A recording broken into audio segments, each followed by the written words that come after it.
The trade ship Serenity's Hope drifted through the cold darkness of space, its hull gleaming under the light of distant stars. Captain Zixthai stood on the bridge watching the view screen with his 4 amber eyes.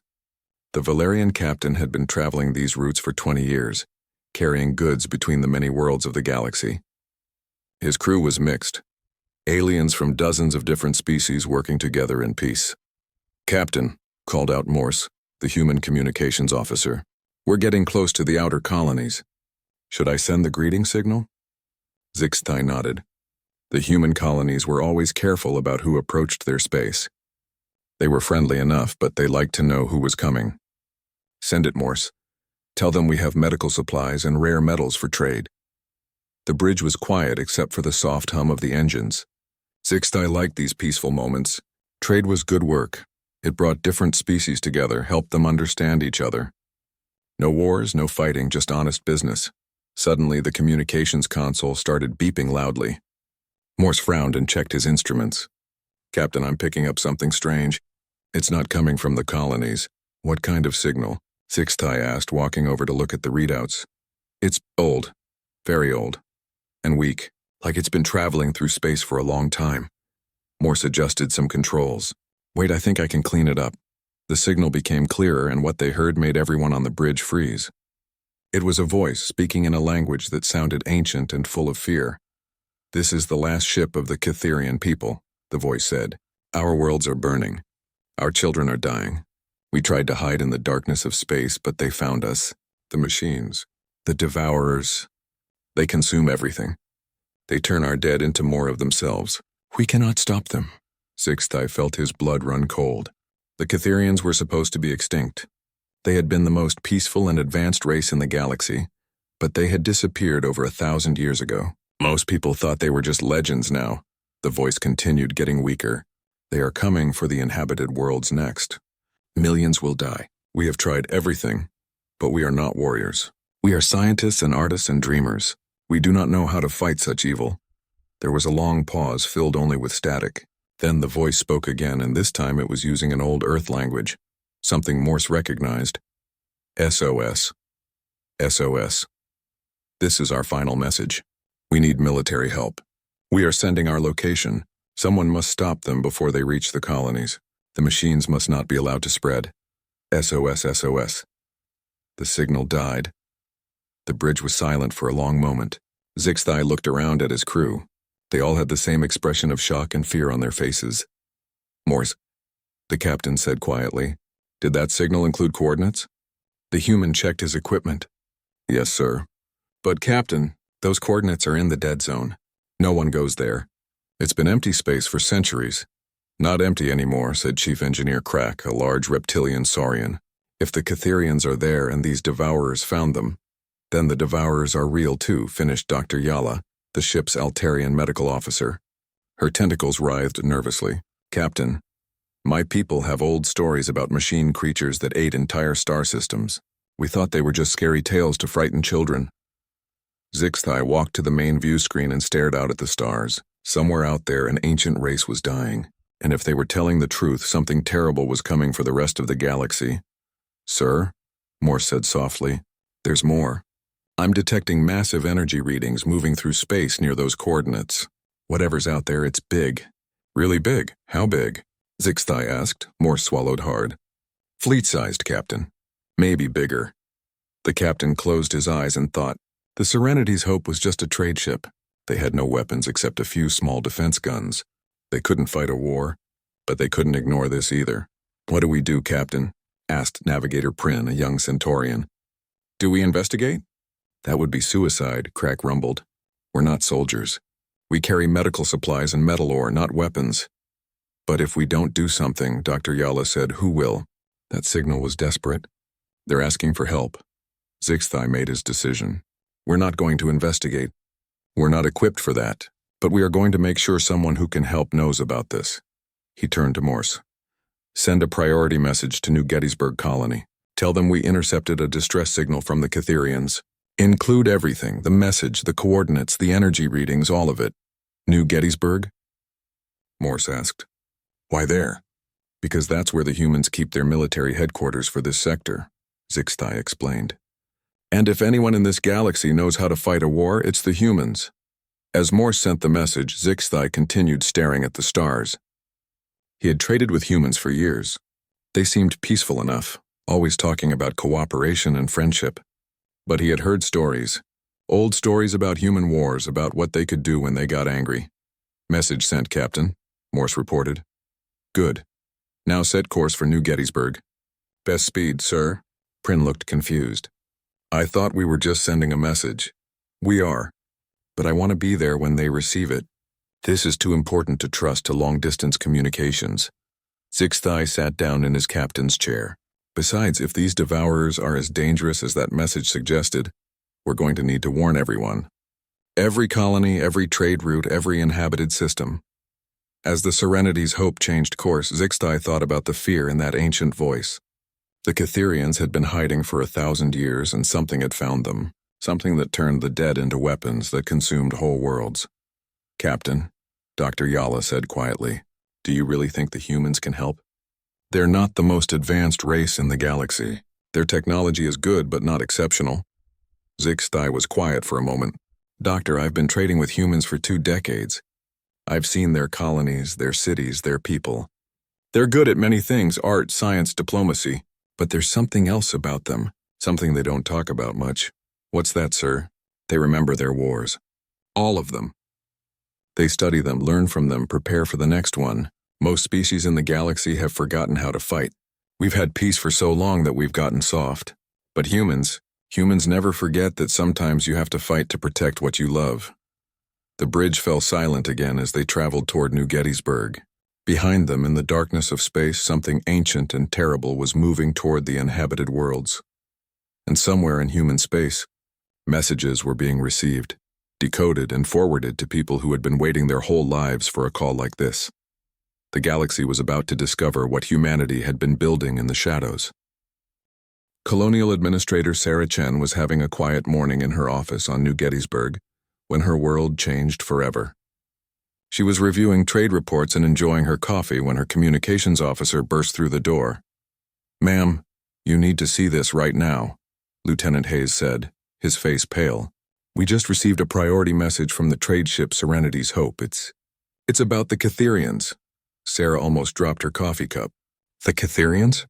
The extinct race? Hayes, that's impossible. That's what I thought too, ma'am.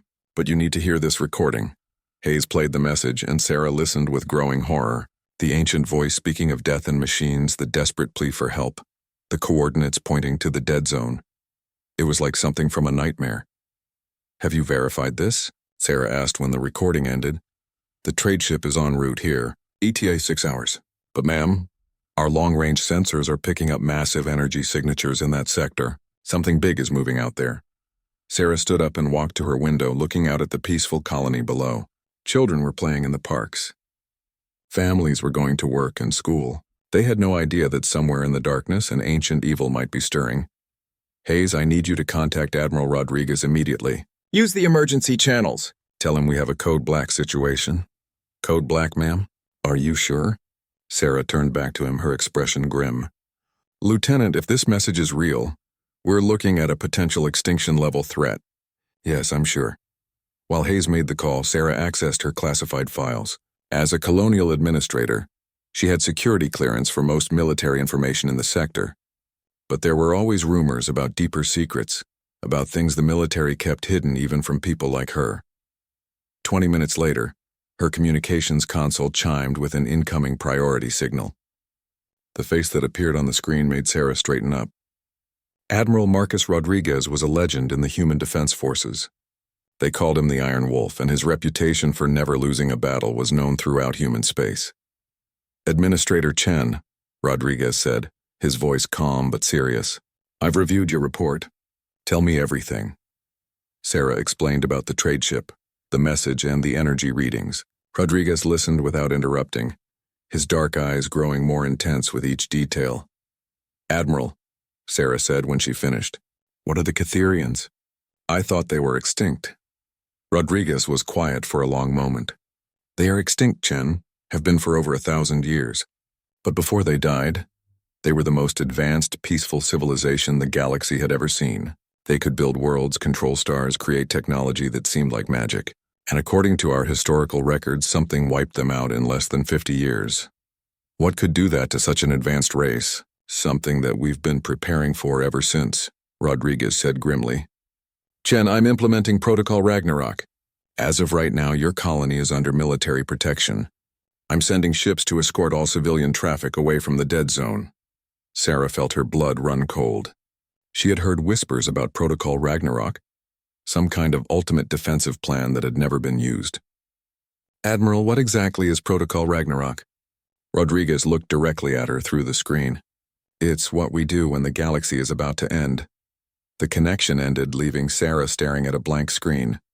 She sat down heavily in her chair, trying to process what she had just heard. Protocol Ragnarok. Military protection. Ships being moved, her intercom buzzed.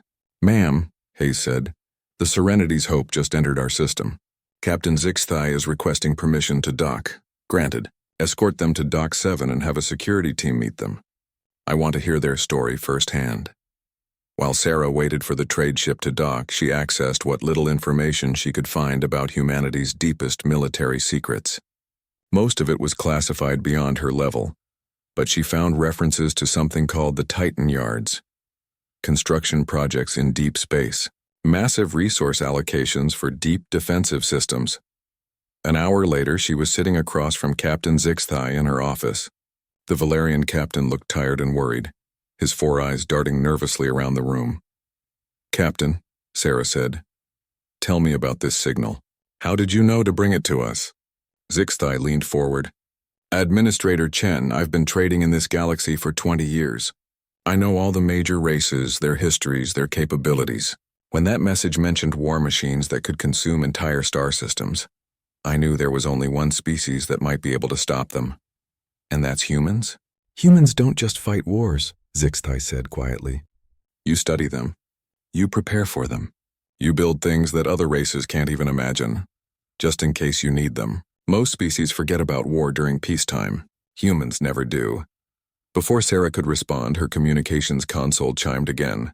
This time it was a different voice, younger but with the crisp tone of military authority. This is Captain Elena Vasquez of the HDF Worldbreaker. We are en route to New Gettysburg. ETA 4 hours. Please prepare for fleet operations. Sarah blinked in confusion.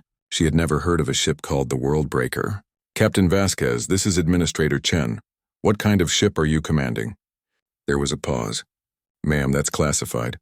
But you'll see us when we arrive. We're going to be hard to miss. The connection ended and Sarah turned to ZXY. Have you ever heard of a human ship called the Worldbreaker? The alien captain shook his head. No. But if they're sending it in response to that distress signal, it must be something special. Over the next few hours, Sarah's office became a hub of activity. Reports came in from across human space about unusual ship movements.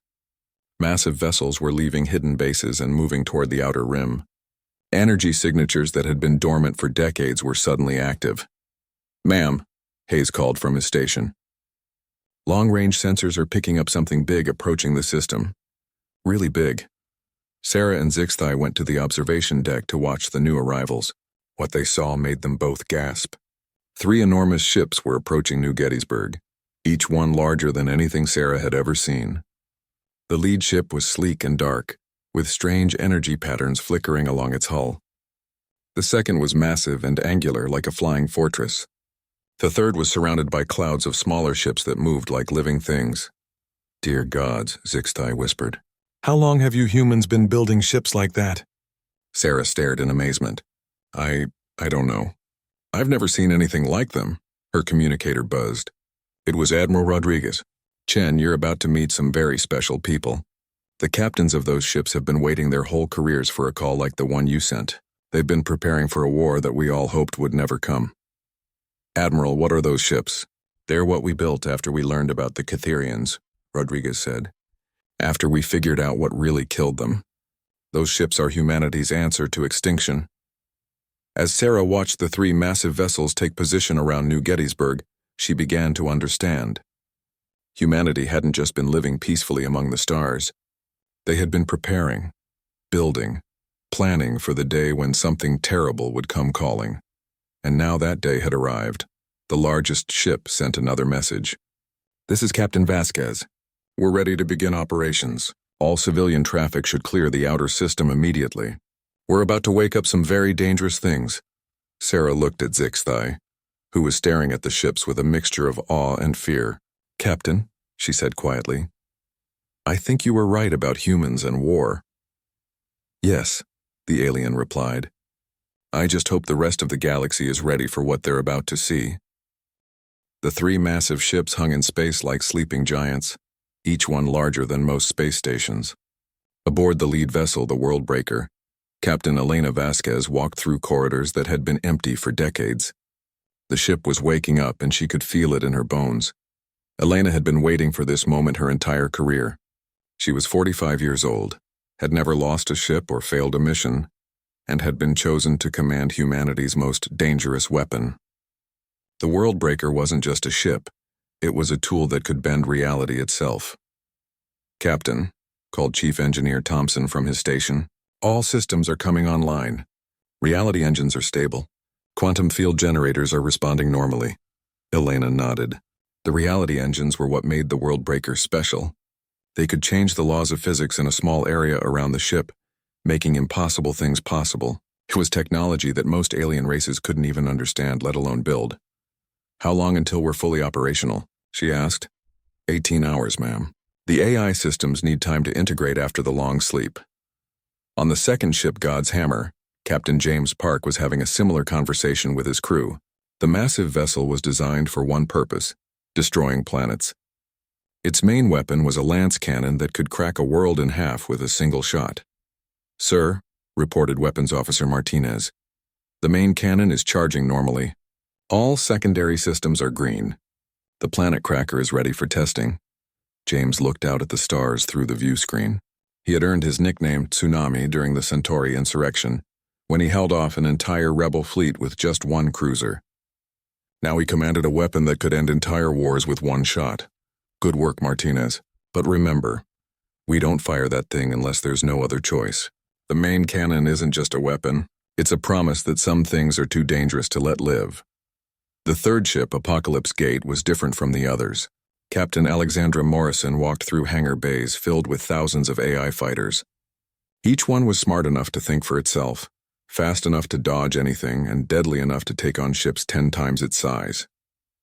Ghost, called her tactical officer, using her old nickname. The AI fighters are syncing with the main computer. Estimated time to full deployment, 12 hours. Alexandra smiled coldly. She had gotten her nickname because her enemies never saw her coming. Her fighters worked the same way, invisible until it was too late, striking like phantoms in the dark. Excellent, Commander Hayes. Begin running tactical simulations. If these devourers are as adaptable as the reports suggest, we'll need every advantage we can get. While the three war behemoths prepared for battle, news of their existence spread across the galaxy. On the Valerian homeworld, the High Council called an emergency session. Honored counselors, said Ambassador Talara, her voice shaking slightly. We have confirmed reports of 3 unknown human vessels, each one larger than our biggest dreadnoughts. Our intelligence suggests they have been hidden for decades, possibly centuries. Elder Vaxmore, the oldest member of the council, leaned forward. Hidden weapons of this size? That violates every treaty we have with the humans. They promised they would never build weapons of mass destruction. With respect, Elder, Talara replied, they promised they wouldn't build weapons that could threaten peaceful species. These ships appear to be designed for something else entirely. On the warrior world of Caraxus, General Thrakvar studied the intelligence reports with grudging respect. The Caraxians prided themselves on being the galaxy's greatest warriors, but even they had nothing like these human monsters. Impressive, he rumbled to his staff. The humans have been more clever than we thought. While we boasted about our honor and our battles, they were quietly building ships that could crush entire fleets. Should we be concerned, General? Asked his aide. Thrakvar was quiet for a moment. Concerned? No. Respectful? Yes, any species that builds weapons like this and keeps them hidden for centuries, those are people who understand war better than we do. Back at New Gettysburg, Admiral Rodriguez arrived on his flagship, the Iron Wolf. He immediately boarded the Worldbreaker to meet with the 3 captains. The conference room they met in was strange. The walls seemed to bend and shift slightly, an effect of the reality engines. "Captains," Rodriguez said as he took his seat. "You've all read the reports." "What are we dealing with?" Elena spoke first. "Based on the Catherian message and our historical data, we're looking at a machine collective that can adapt to any threat. They consume technology and biology, turning both into weapons. They're not just trying to conquer, they're trying to replace everything living with themselves." James nodded grimly. "The energy reading suggests they have hundreds of thousands of ships, maybe more. They've had 1,000 years to build up their forces while hiding in dark space." Alexandra looked at the tactical displays. "The biggest problem is their adaptation ability. Conventional weapons become useless after they analyze them. That's probably how they beat the Catherians. They just kept adapting until nothing could stop them." Rodriguez studied the three captains. Each one was a legend in the Human Defense Forces, chosen specifically for this mission. "So how do we kill something that adapts to everything we throw at it?" Elena smiled darkly. "We don't give them time to adapt. The Worldbreaker's reality engines can delete things from existence itself. You can't adapt to not existing." James cracked his knuckles. "God's hammer can destroy their production facilities faster than they can build them. No ships, no threat." Alexandra brought up a holographic display of her AI fighters. "And Apocalypse Gate can think faster than they can. Our AIs will adapt to their adaptations in real time. We'll stay one step ahead of them." Rodriguez nodded. "Good. But remember, the galaxy is watching. Every alien government knows we have these ships now. After this is over, we'll have to live with the consequences of showing our hand." "Sir," Elena said quietly. "What happens if other species decide we're too dangerous to leave alone?" The Admiral was quiet for a long moment. "Then we'll deal with that when it happens. Right now, the priority is stopping the Devourers before they reach inhabited space. Everything else is secondary." As the meeting ended, the three captains returned to their ships to continue preparations. Elena walked through the Worldbreaker's corridors, watching her crew work. These people had trained their whole lives for a war that might never come. Now it was here, and they were ready. "Captain," her first officer reported, "all systems fully operational. Reality engines are stable. We're ready for combat operations." Elena looked out at the stars, knowing that somewhere out there ancient machines were moving toward everything humanity held dear. "Thank you, Commander," signaled the other ships. "It's time to go to war." On God's hammer, James received the same report from his crew. His massive ship was ready to crack planets if necessary. "Helm," he ordered. "Set course for the Catherian coordinates. Maximum speed." Aboard Apocalypse Gate, Alexandra watched thousands of AI fighters launch from her ship's bays. They moved like schools of deadly fish, thinking and planning together. "All fighters launched and operational," she reported. "We're ready to show the Devourers what real adaptation looks like." The three war behemoths turned toward deep space, their escort ships falling into formation around them. Behind them, the galaxy held its breath. Ahead of them, an ancient enemy waited in the darkness. As they jumped to hyperspace, reality itself seemed to bend around the Worldbreaker. God's hammer's massive bulk created gravitational waves. Apocalypse Gate's fighter swarms moved like living clouds. The sleeping giants were awake, and they were going to war. The human fleet dropped out of hyperspace at the edge of what had once been Catherian space. What they found was worse than their worst nightmares. 17 star systems had been consumed, their planets stripped bare and converted into massive factories. The stars themselves were being drained, their energy feeding enormous construction yards that stretched across entire solar systems. "Dear God," whispered Elena, as she stared at the tactical display aboard the Worldbreaker. "They've turned whole star systems into war machines. The Devourers had been busy during their 1,000-year exile. What had once been beautiful worlds were now twisted metal spheres covered in machinery. Space was filled with ships of every imaginable design, some clearly built from scratch, others obviously converted from the hulks of defeated enemies. "Captain," reported her sensor officer, "I'm reading massive energy signatures throughout the region. They have hundreds of thousands of ships, maybe millions, and they're all converging on our position." James Park studied the enemy formations from the bridge of God's hammer. The Devourer ships moved in perfect coordination, like parts of a single organism. Some were massive dreadnoughts the size of cities.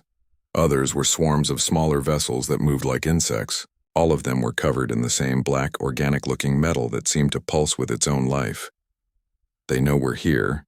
he reported to the other ships. All enemy vessels are moving to intercept. Looks like they want to see what we can do. Alexandra Morrison watched the approaching enemy fleet from Apocalypse Gate's command center. Her AI fighters were already analyzing the enemy ship designs, looking for weaknesses. What they found was disturbing. "Captain," reported her tactical AI, "the enemy ships show signs of adaptive architecture.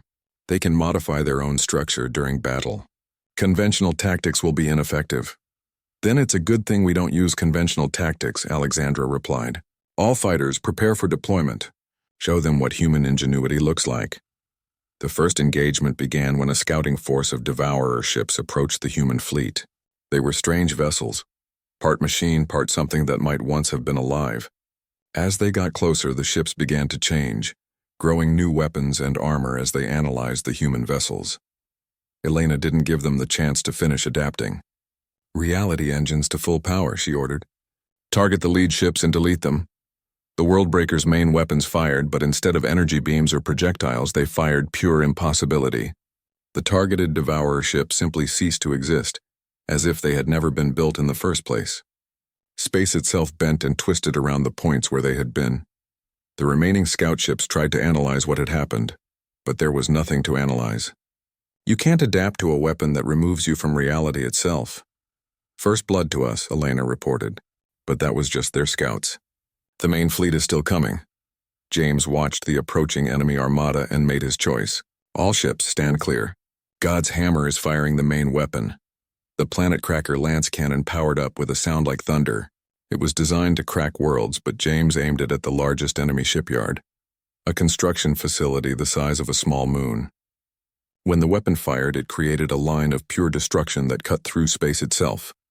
The shipyard exploded in a chain reaction that lit up half the star system. Thousands of partially built enemy ships were destroyed in seconds.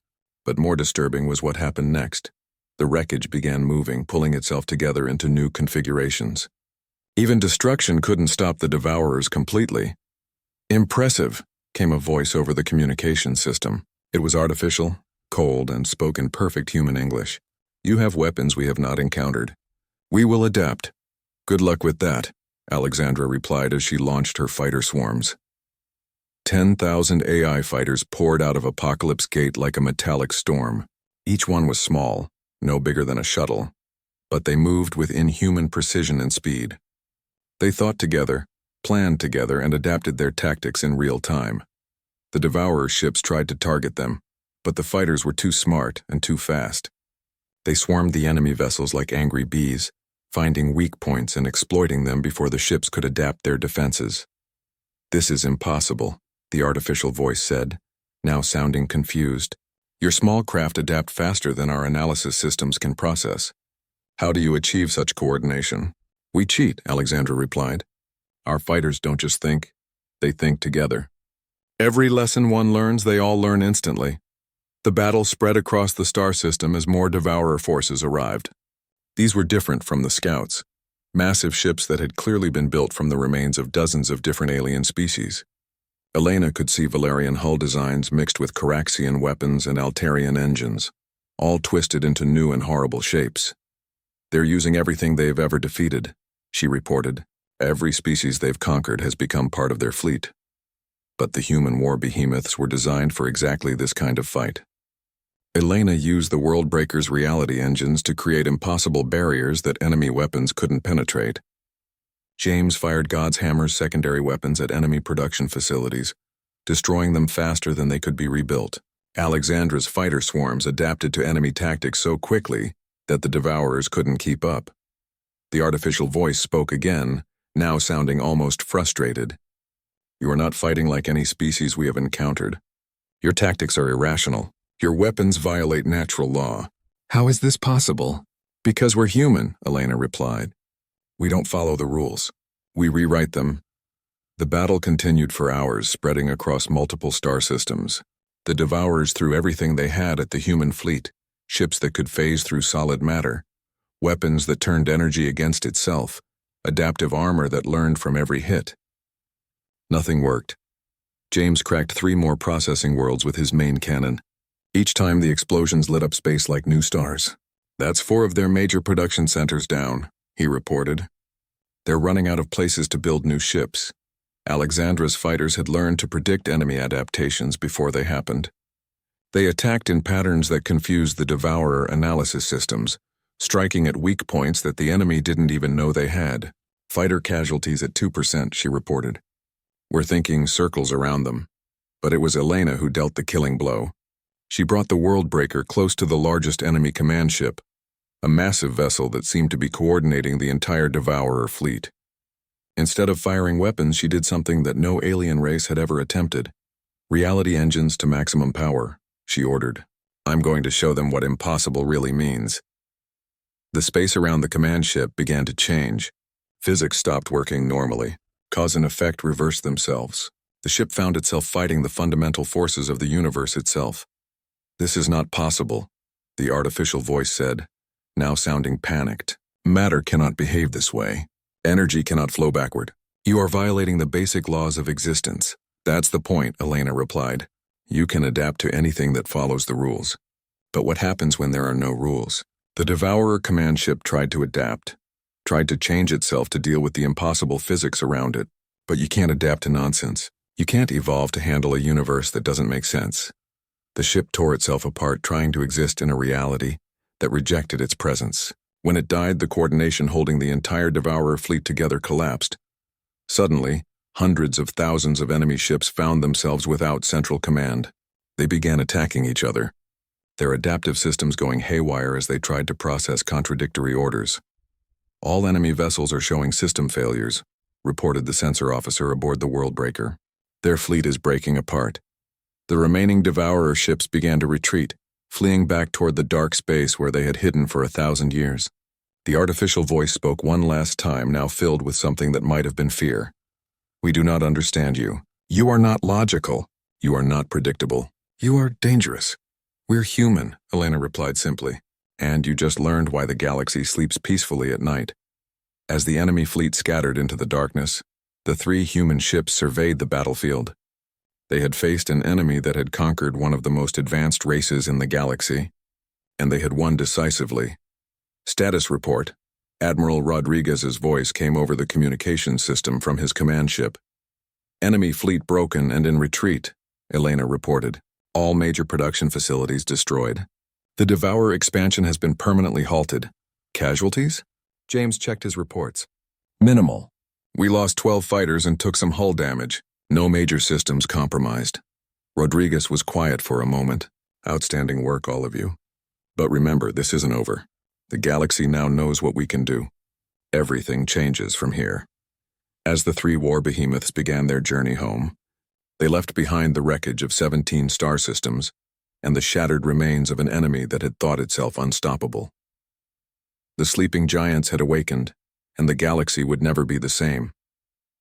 3 weeks after the battle, the galaxy was a different place. News of humanity's hidden weapons had spread to every inhabited world, every space station, every trade route. The 3 war behemoths had returned to human space, but their brief appearance had changed everything. On the Valerian homeworld, Elder Vaxmore stood before the High Council, his 4 eyes dim with worry. Fellow counselors, we must face the truth. Humanity has been hiding weapons that could destroy any of our fleets in minutes. The question now is, what do we do about it? Ambassador Talara shifted nervously in her seat. With respect, Elder, what can we do? Those ships can bend reality itself.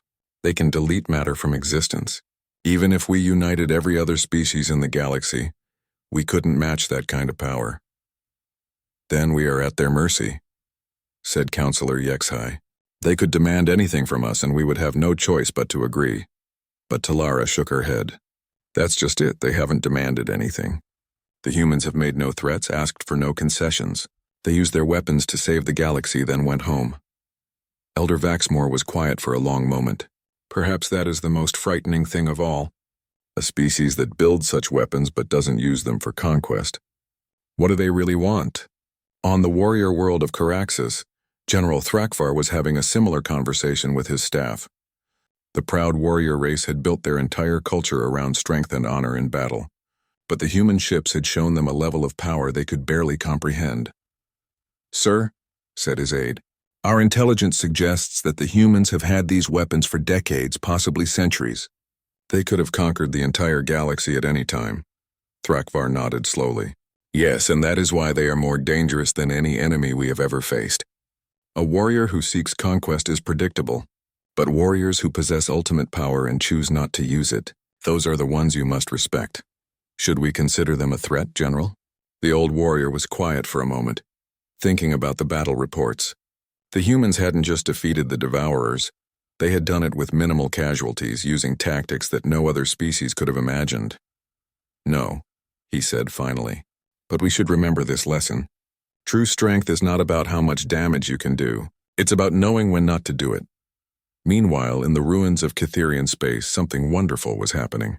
The ancient bunkers that had protected the last survivors of the Cytherian race were opening, and the people inside were emerging into the light for the first time in 1,000 years. Dr. Ithmora was one of the first to see the sky again. She had been just a child when her people went into hiding, and now she was ancient by Cytherian standards. Around her, thousands of her people were stepping out of their underground shelters, looking up at stars they hadn't seen for generations. The humans saved us, she whispered to her assistant. They answered our call. Her assistant, Pexnon, was younger and had been born in the bunkers. Are they really as powerful as the reports say? Dr. Ithmora looked at the wreckage of Devourer ships drifting through space, the remains of an enemy that had seemed unstoppable. More powerful, I think. But more importantly, they chose to use that power to help strangers. That is rarer than any weapon. The Cytherians had survived, but they were changed. Their ancient civilization was gone, their worlds destroyed, their population reduced to a few 100,000 survivors, but they were alive and they had gifts to offer their saviors. We must share our knowledge with the humans, Dr. Ithmora said. It is the least we can do. Our star-lifting technology, our dimensional storage systems, our consciousness transfer methods. They should have access to all of it. Back on New Gettysburg, Administrator Sarah Chen stood in her office, looking out at the same peaceful scene she had watched weeks earlier. Children were still playing in the parks, families were still going about their daily lives, but now she knew how close they had all come to losing everything. Captain Zixtai sat across from her desk, preparing for his departure. His ship, the Serenity's Hope, was loaded with Cytherian refugees who needed transport to new homes throughout the galaxy. Captain, Sarah said quietly, do you think we did the right thing, revealing those weapons? Zixtai considered the question carefully. Administrator, 3 weeks ago an ancient evil was preparing to consume every living world in the galaxy. Today those worlds are safe and a species we thought was extinct has been given a second chance at life. Yes, I think you did the right thing. But now everyone knows about the war behemoths. Some species are afraid of us. The Valerian captain nodded. Fear is natural when faced with superior power. But fear of humans is different from fear of, say, the Devourers. The Devourers wanted to replace all life with themselves. Humans seem to want all life to flourish. Sarah looked at the reports on her desk. Trade agreements being renegotiated, military alliances being restructured, diplomatic missions being planned. The galaxy was adapting to the new reality of human power. What happens now? She asked. Zixtai stood up, preparing to leave. Now you carry a heavy burden, Administrator. The galaxy knows that humanity has the power to destroy any threat, no matter how dangerous. That means when the next crisis comes, and there will always be a next crisis, everyone will look to you for protection. As Zixtai's ship departed, Sarah received a communication from Admiral Rodriguez. The Iron Wolf appeared on her screen, looking tired but satisfied. Chen, he said, I wanted to update you on the war behemoths. They're returning to the Titan yards. Are they being decommissioned, sir? Rodriguez shook his head. No, they're going back to sleep, but they'll be ready if we need them again. The Cytherians have shared some of their technology with us. Improvements to the reality engines, better AI systems, more efficient weapons. The next time someone threatens the galaxy, we'll be even more prepared. And the crews, they're staying with their ships. Elena, James, and Alexandra have all volunteered to remain on standby. They understand what they represent now. Not just weapons, but symbols. As long as those ships exist, no one will dare try what the Devourers attempted. After the call ended, Sarah walked to her window again. Somewhere out there in the darkness of space, 3 massive ships were returning to their hidden bases. They would sleep again, waiting for a call that might never come, but the galaxy would remember. Every species, every government, every potential aggressor would know that humanity possessed weapons that could rewrite reality itself, and that they had used those weapons not for conquest, but for protection. 6 months later, Captain Zixthai was back in space, his ship carrying a mixed crew of humans, Catherians, Valerians, and Caraxians. The galaxy was more united now, bound together by the shared knowledge of what they had almost lost. As they traveled past the coordinates where the Catherian distress signal had first been detected, Zixthai looked at the memorial beacon that now floated there. It broadcast a simple message to anyone who might be listening. SOS answered. "Thank you, humanity. The galaxy remembers." His communications officer, a young Catherian named Velnor, looked up from his station. "Captain, do you think there are other threats out there? Other things like the Devourers?" Zixthai thought about the question as he watched the stars. "Probably, Velnor. The universe is vast and full of dangers we haven't even imagined yet. Does that worry you?" The captain smiled, thinking about 3 massive ships sleeping somewhere in the darkness, crewed by humans who had dedicated their lives to protecting others. Not as much as it used to. The galaxy has guardians now, and sometimes knowing that there are people willing to become monsters so that others don't have to, that's enough to let you sleep peacefully. The Serenity's hope continued on its way, carrying its cargo of hope through the stars. Behind them, the memorial beacon continued its broadcast. A reminder to the galaxy of the day humanity answered a desperate call for help. And in the hidden Titan yards, 3 war behemoths slept peacefully, waiting for the next time they would be needed. The galaxy was safe, watched over by sleeping giants who had proven that sometimes the greatest strength was knowing when to use it, and when to simply let others know that you could. The SOS had been answered, and the galaxy was better for it.